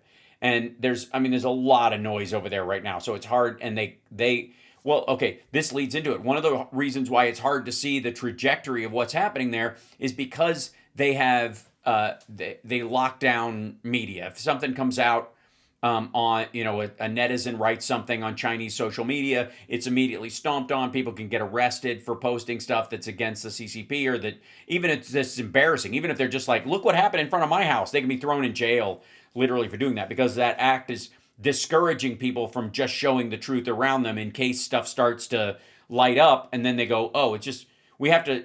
People have to be afraid to film awful in front of them at Mm. all because it will grow if we allow. That's how things metastasize. People say, oh, there's an uprising, and therefore they feel motivated to join it, is the theory. So if you even film it just to go, oh shit, look what's going on, that still might encourage people. So those people get thrown in jail, even if they're just filming it like a car accident. And so Russia has decided, apparently, to block Telegram as of April 1st because it's a foreign owned company, which it isn't. Most of the servers for Telegram are still in Russia. The owner is Russian. He created it specifically there. He was arrested in France and I guess is still doing time, and unless they cut him some sort of deal and let him walk that I'm not aware of. But a lot of people use VPNs anyways to get around it, just like they do in China. China has what they call the Great Firewall, and Russia is basically going for a similar thing. And both of those countries will attack our social media networks through bots and all kinds of other stuff because we do not have those same kind of protections, and we never will because it's in our constitution. So the free flow of Mm. information is written into this, so it is both a power and a vulnerability. So they're willing to act on it. And one of the ways that they are protecting themselves against the very weapon that they use the most is by shutting down all these entry points for people to get inside Russia to hear the news from a different source than the approved channels. China already does this, like I said. People still get around it using VPNs, a virtual private network, and Russia's now tightening that, taking a out of this. So Russia's media regulator, Roskomnadzor, has decided to fully block the Telegram messaging app from starting April 1st, according to Baza. It's so funny. Telegram news channel Baza said on Tuesday, which is, again, so many Russians get their news from Telegram. It's actually their primary site. We talk about how like Rogan and Twitter and whatever are the way that people get their news in the United States. Well, Telegram is that in Russia. And so shutting it down apparently has Solovyev all pissed off because one of his biggest ways that he makes money and gets his message out is via Telegram. It's almost the same as the TikTok fight in the United States. Telegram's block has caused a major rift in the pro-Kremlin propagandist camp. Perhaps never before Vladimir Putin supporters expressed such indignation at his actions. From one of his chief propagandists, Vladimir Solovyev, to State Duma deputies and Z-bloggers on the Ukrainian front, everyone is criticizing the authorities for blocking Telegram. To finally finish off the Russian Armed Forces command and control system after the Kremlin restricted Starlinks, Roskomnadzor decided to slow down Telegram. Beat your own to make others afraid. We can screw ourselves even worse. Be afraid of NATO. Wrote little-known Z-blogger Ross Marzov. Meanwhile, the most famous propagandist, Vladimir Solovyev, a mouthpiece for Putin's aggression, subscriber count for Telegram's slowdown, and claimed that RKN had deprived him of a portion of his audience by failing to provide any worthy alternatives. So they have not created their own internal Telegram, which Russia was in the first place. And again, one of the reasons why I shy away from using it is because even though it's technically seen as a foreign company now that it's moved out of the country, most of the servers that Telegram operates are in Russia proper. Which is like, and of course they have a key to it, the same way that China does. Like all the servers, like the Chinese government still has access to the Oracle servers that they're housing the TikTok stuff on in the United States. And anybody who tells you different is just protecting their back pocket. The first time we've seen such an internal rift with various pro-Kremlin communities, Tatiana, this is the first time. Telegram has replaced mainstream media in Russia. People interested in politics and most of the Russian elite follow Telegram channels to stay informed. And that's the problem, though. That's why he shut it down. That's, again, he knows. He's not like, oh, shit, really? He's like, oh, fuck. They can find out on Telegram how full of shit I am. Shut it down. Mm-hmm. That's why. It's, again, this is not an accident. That's exactly why he shut it down. Yeah. Yeah. Um, Well, I mean, he's been doing that. He's been shutting everything down mhm. since the full scale began. I mean, I think YouTube is blocked. Facebook is blocked. Mm-hmm. I believe TikTok is blocked. Yep. Yeah. Um, It but became a general nearly rule. everything except Yeah. for yeah, Any, except for like the Contact VK, the Contact, yeah, which which is is their just a Facebook, their shitty it's their Facebook Facebook. knockoff. It's a Yeah. Facebook clone. I had It's a so channel funny. on there at one point, and I was able to broadcast to it, and that went away. I'm not sure why. I must have accidentally violated their terms of service. In theory. The contact VK makes me laugh so much because if I used to have a Yeah. profile on there as well. I don't know. I don't access it anymore, even if I could. What a dump. But it is, but it's also like it's down to like the font and the colors and it's Facebook. It's Yes, just there's a ripoff. Facebook. All the dude did was grab Facebook's coding and just translate it to Russian and say, Mm-hmm. well, there's our Russian Facebook. You know, it's Which is what Trump did it's with Truth Sinkhole from Mastodon. yeah, He just stole, yeah. like, instead of giving credit to the Mastodon architecture, they just stole it outright and just created their own thing on Mastodon and called it, and he wanted it to be Trump as, .com or whatever as the site, but that was already taken because he's stupid. So they did it on Mastodon, and all those things, or whatever network it is on Mastodon. If you're doing a business one, it would be like whatever, fart.business, and that's where fart the company does its business using the Mastodon architecture, like a Slack almost. Or if you wanted a social network, you would put .social on it. So that's where Truth Social came from.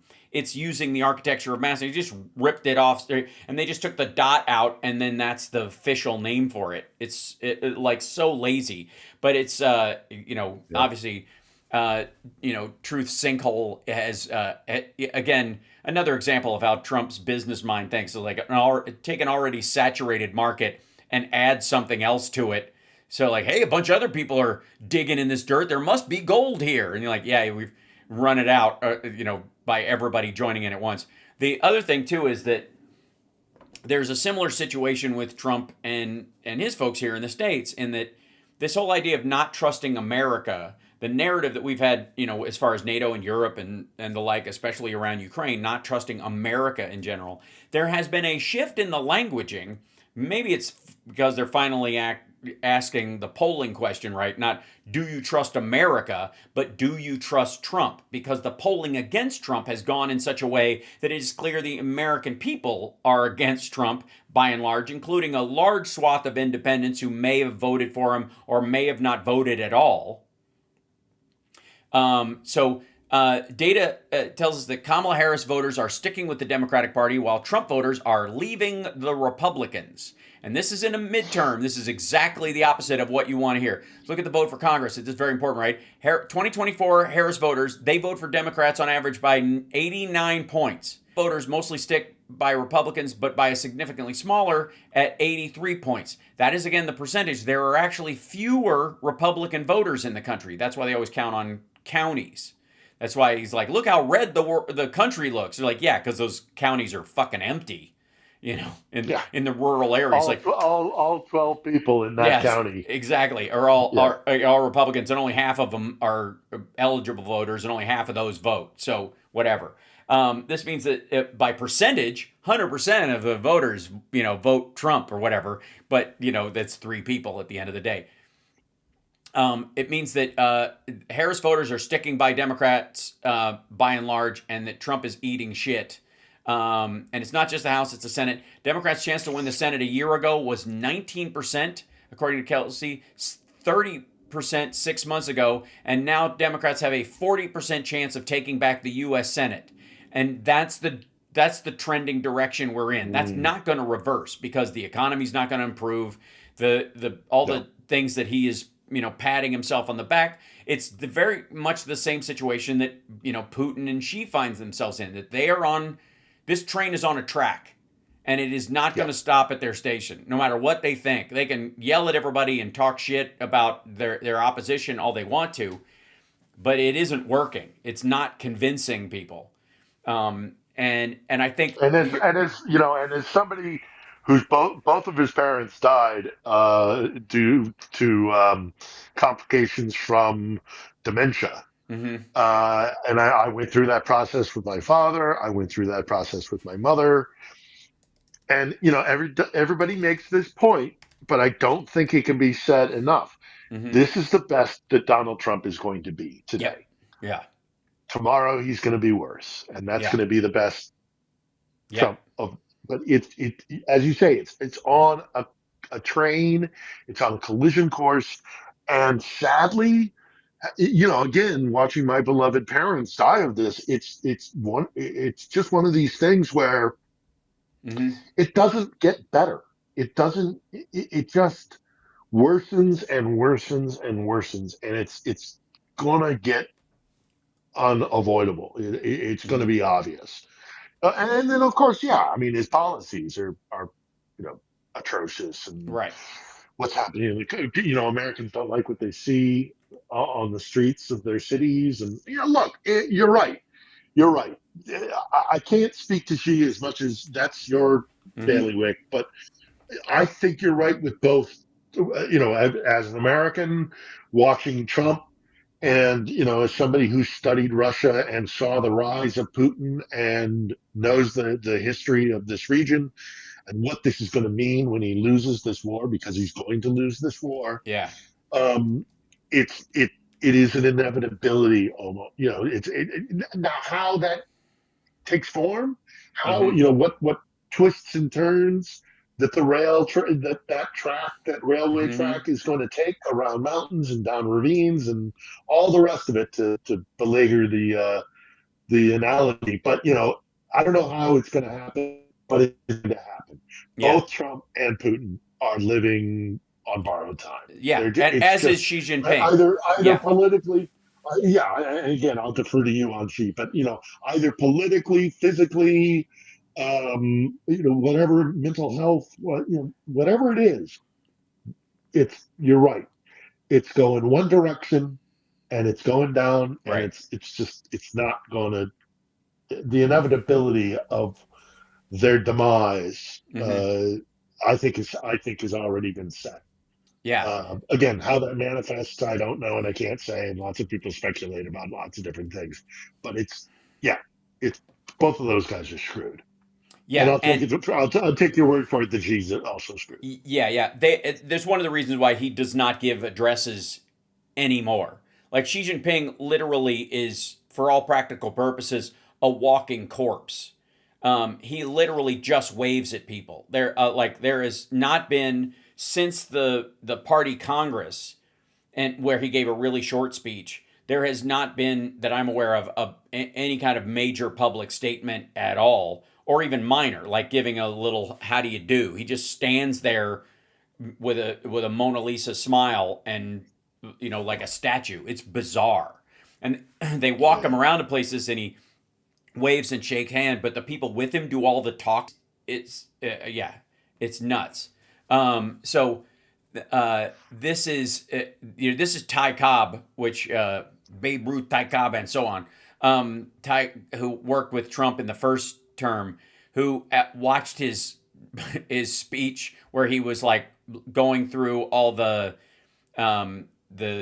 people they had arrested, and he was just holding up dossiers and this kind of stuff, and was just kind of leafing through it, and he was like, just joking. He goes, talking about Minnesota, but yeah, he goes, I'm going through this because I think we have plenty of time. I'm going to a beautiful place in Switzerland where I'm sure I'm very happily waited for. In Switzerland, they don't know about this. They have other problems, but they don't have this problem. Look, holds up another page and says, killed someone. This is like, I think this is the other Ty Cobb. Where is it? Yeah, this is it. Ty Cobb talks about and he worked with him. He goes, I think there's been a significant decline. He's always been driven by narcissism, but I think the dementia and the cognitive decline are, palpable, as do many experts, including many physicians. He was on Ari Melber's show. Jonathan Reiner has talked about it. He was Dick Cheney's cardiologist. And if anybody has seen somebody physically and mentally decline, it's that guy. The irony that that guy had any work to do at all. It's, I mean, like, we always talk about like Trump had a brain scan and they found nothing. The same thing I would argue is the same, checking on Dick Cheney's heart. Yeah, we there's nothing, sir. Nothing wrong? No, just nothing at all, actually. Um, there isn't one. Um, and, I think Quiet Piggy is just the beginning. It's right. just the tip of the iceberg. Yeah.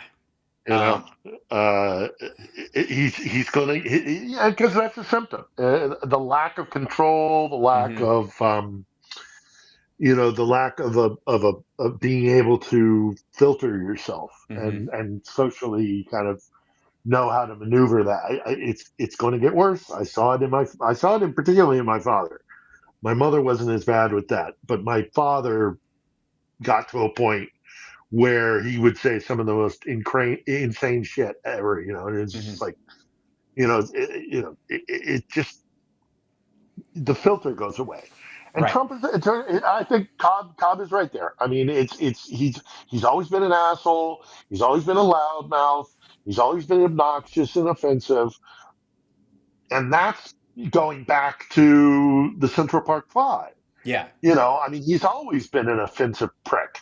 Mhm. Um, but I think as the illness manifests itself more and more, he's going to start saying some stuff that, Well, he already has, I I would mean, argue, at people he about already the has. I Epstein would argue he files. already has. I Yeah, think that's yeah, the big yeah, shift yeah, is yeah. having him. We shouldn't be surprised at all. There should be no surprise that that he is talking to AOC and others and calling them names, or even reporters he doesn't like. The quiet piggy part isn't. It's in line with. It's almost like the natural ad absurdum version of Donald Trump.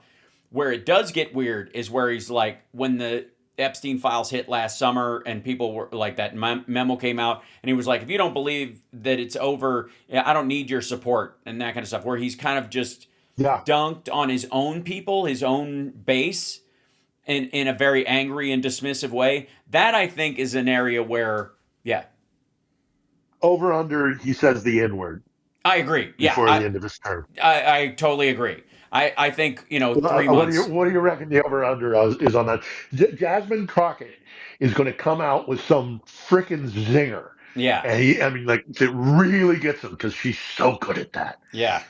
She's going to say, and he's just going to, you, Or just about a city that's known for its black population. yeah, I mean, I think that could honestly, happen too. especially after the midterms or right before the midterms, when the stress is at its zenith. Because again, he took a week off after the last election. Nobody heard from him at all for almost a week, like 6.5 days, because he collapsed because of exhaustion and needed like Yeah, IVs and all this other stuff. And so he couldn't even go out. That is not, again, that was the best it's ever been and it's ever going to be. And so it's all yeah, downhill from there. You watch as the this drift towards Democrats getting more votes, which would give them the ability to investigate and to impeach him again, perhaps even carry it out. What a crazy notion!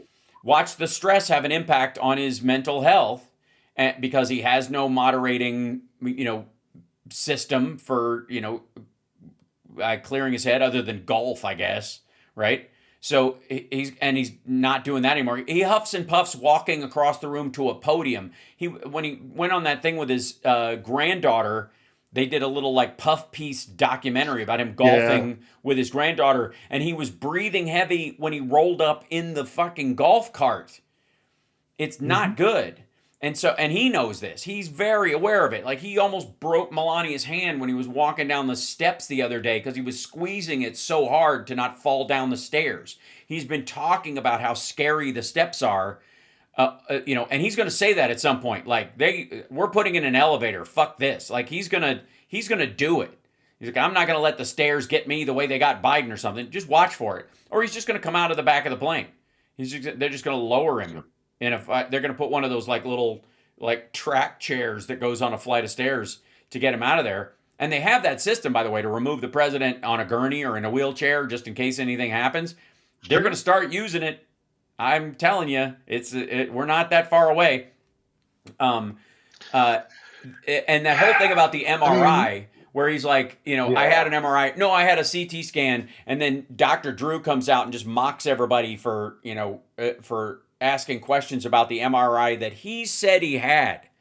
That, as if it was him that, or it was the news that was full of shit or whatever. He's like, they should have known he didn't get an MRI from what he discussed. We're like, no, he's lying. He said. He said he got an MRI, and then he was like, "Oh no, it was a CT scan."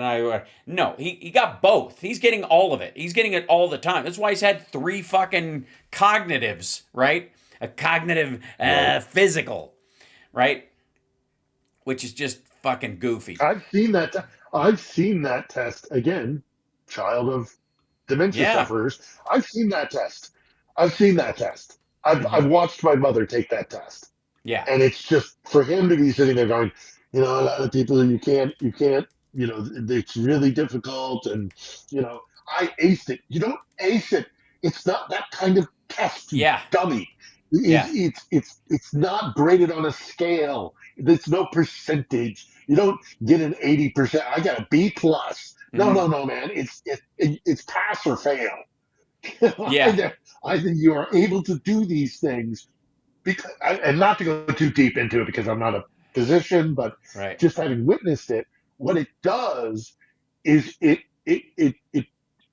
the test is made for you to recognize whether or not you can maintain a thought in your Right. brain. So they'll Yeah. ask you at the beginning of the thing, hey, what day of the week is it? Oh, it's Wednesday. Well, what did you do yesterday? What did you do on Tuesday? Oh, Yeah. well, we went shopping and stuff.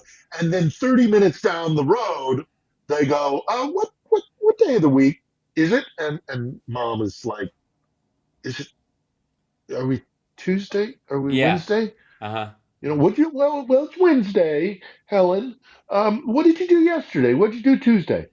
I, was that the day we went to the, and it's just, it's not, and then at the end, the whole, yeah, there it is. Yeah, Yeah. that's it. Right. So all of it, it's not right or wrong. It's how is your brain working? How is your capability, Yeah. your function, all of that. You literally like Very, very simple things one of them is that, read this list of letters out loud. The subject must tap with his hand at each letter A. No points if lesser or greater than equal to 2 errors or whatever. So FBA, CMNAA, JKLBA, FA, DKDE, AAA, JAMOFAAAB. There we go. AAB. Right. So it like that's the kind of test it is where like if you're like, oh shit, I tapped yeah, like that's not you figuring out like reorganizing. You've got such a high IQ you can create your own alphabet like J.R.R. Tolkien created Elven, right? It's just simply does your brain and your hand work to that. yeah. Yeah, amazing. He's screwed. He is absolutely screwed. So yeah, we'll see what happens. I mean, obviously, we're all over. I mean, I'll fly home if I have to. I'm casting my ballot for sure. Um, but yeah, I mean, like if we do take the Senate, God, if we could actually remove him, and then once once the king is off the playing board, then all the malfeasance, all the corruption, all the Yeah, we just start because they won't have the great leader to kind of that's like right. always have the threat of his mob and their violence. And I mean, all those guys are going to be screwed. So, like, I've had people say to me, "Yeah, but then we'll get Vice President Vance." No, no, no, no, no, no, no. Vance has been up to some shit. He could be impeached as well. And then we have Speaker Jeffries gets into the executive. Who knows, but he has created such a cast of absolute Yeah, incompetent, corrupt, and it's very much like the Putin thing, and yeah, I would presume Xi as well, or the yeah. party. in China, is Uh-huh. that they're caught in this situation where they have to support a system or a person or whatever it is that is clearly not doing a good job because he's made himself essential, Hmm. and he is he's the a chain is only as strong as its weakest link, right? Right. And if that weakest link is your commander in chief or your president or your chairman or whatever, all the people that circle in his orbit are either going to start looking for advantage to survive the thing by actually becoming the opposition, or they're going to rally round the wagons and Yeah. try. I fear with the MAGA types, it's going to be rally the wagons because Yeah. there is no replacement for Trump. Hmm. Marco Rubio can try as much as he likes, but he's not Trump, and there Yeah. is no MAGA without Trump. Right. So, you know, it. I look, and you know how I feel about Trump in terms of relations with Russia. I mean, I think they're fellow travelers, and I think America and Russia will be better without Putin and without Trump. I think both countries will benefit by losing Yes. these assholes. So, Yes, I agree. I think there'll be a major sea change and stuff. We're not going to never have oh, problems like this again, certainly. But I will think that I do think that there's a certain level of MAGA that will be permanently burned to the point where they'll kind of recede back into where they were as a voting bloc previous to this, and have sort of yeah, at best a Tea Party impact on votes coming forward, but not on this kind of like major grip on the electorate and fear. Because literally, once he's gone, this idea that these guys are going to somehow be as I guess forceful or aggressive as they were on January 6th again for JD Vance or John Thune or Ted Cruz or somebody is fucking ridiculous. So, anyways, we're at the end of the show. Thank you so much for being on today. I hope you have power soon and you stay yeah, warm.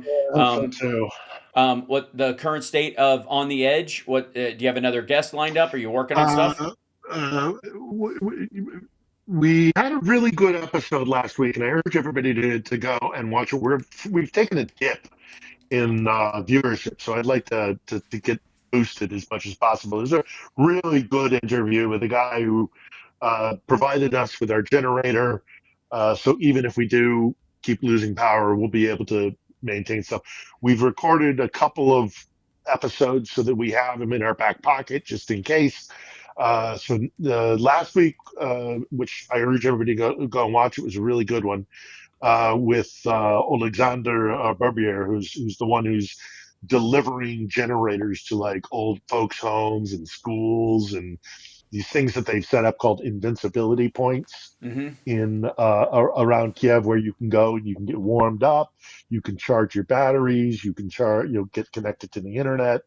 So he's the one delivering whatever you contribute. He's the one that's out there doing it. So Mm-hmm. Alexander and I spoke for about a little over an hour. This coming week, we're doing a collaboration. Jonathan Fink was Mm-hmm. in Kiev. He was delivering vehicles, and then he went back to Oxford. But he'll be our guest this week if all goes according to plan. And then the week after that, we have potentially a soldier. We recorded it. I say potentially because I don't know if something's going to come up before that. Mm-hmm. But so we have some stuff, as I say, in the can, and we have the generator now. And so I'm hoping that we start getting back to being more regular Mm-hmm. every Sunday, 8 p.m. local, which I think is 10 p.m. or 10 a.m. Pacific. We're just going to keep doing it. I'd love to get our viewership up.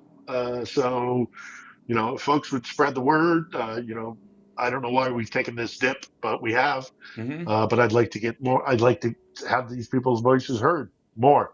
So if you want to, help spread the word, subscribe, comment, all that stuff on our shows, to help get that algorithm, pumping, so we can keep. Yeah. Because Ukraine is in many ways off the radar. So there's a lot going on in the world, and I understand that, but it's still really important what's happening here. So I hope people Agreed. will watch. Not on my watch. It isn't.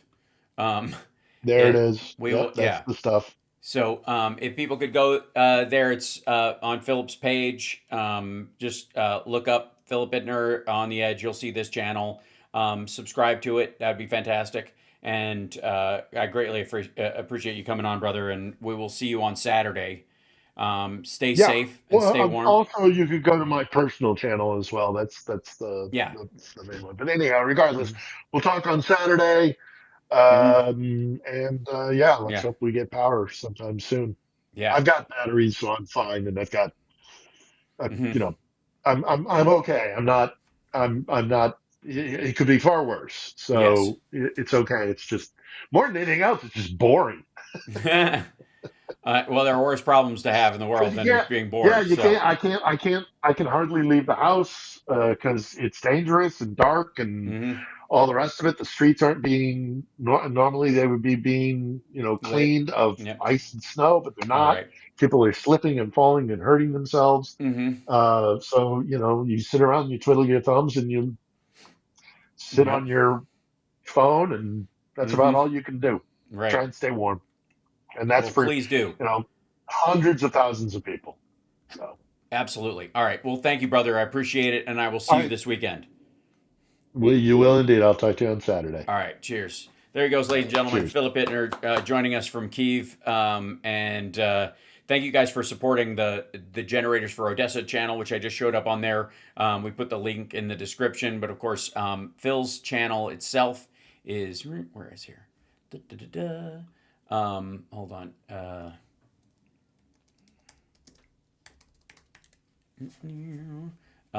Yeah, here it is. Let me get this one in here. This is the actual let me get the actual channel for you, which is here. Yeah. And I'll put that in the chat right now so you guys can see it. And dink, let me put this in there. Thank you. Thank you so much. I appreciate that, Sylvia. Thank you guys for the super chats today.